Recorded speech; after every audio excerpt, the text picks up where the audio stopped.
Hi everyone. Today I have a column from 1986 simply called Blah. Winter officially started a few days before Christmas last year. Spring is scheduled for March 20th. 3 months of snow isn't bad. It's expected and sometimes even cherished in Wisconsin. I'm sorry to say certain areas of our state haven't had the benefit of a scheduled winter this year. We here in the Northeast have already traveled far beyond those 3 months of snow and ice. Our first winter storm didn't know how to read a calendar and arrived in the beginning of November. Snow hasn't left the countryside since.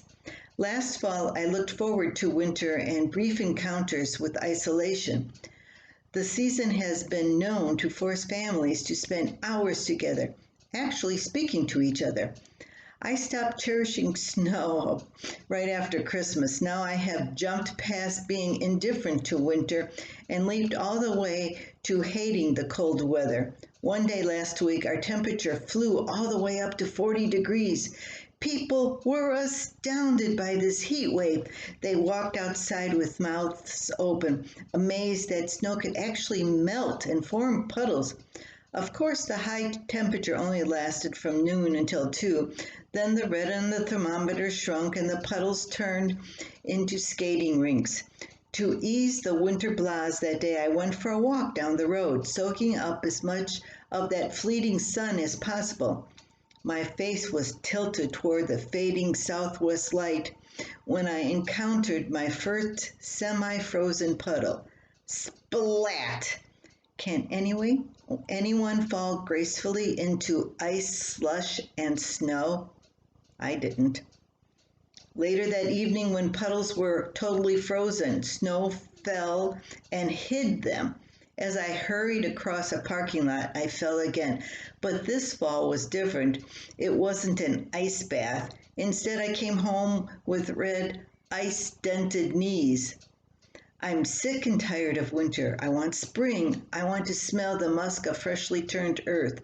I want to hear more than the chatter of sparrows fighting at our bird feeder or my own cries as I unsuccessfully cross our ice-covered driveway.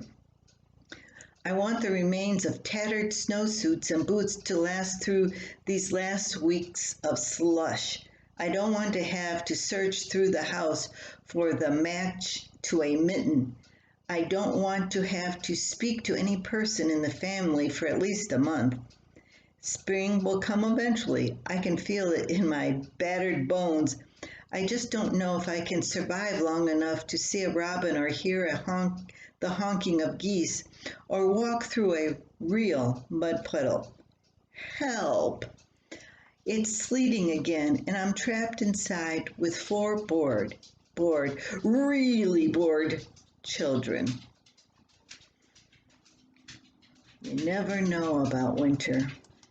And I've fallen enough in those slushy puddles and on ice. When it gets slippery outside these days, I really take my time. And I surely don't mind talking with people because I'm alone too much. So I talk to the dog. The cat decided to sit in the sun and didn't want to come by me today. So I'm here alone. That's why you have me. I hope you have a great day and that spring arrives soon on your doorstep. Until then.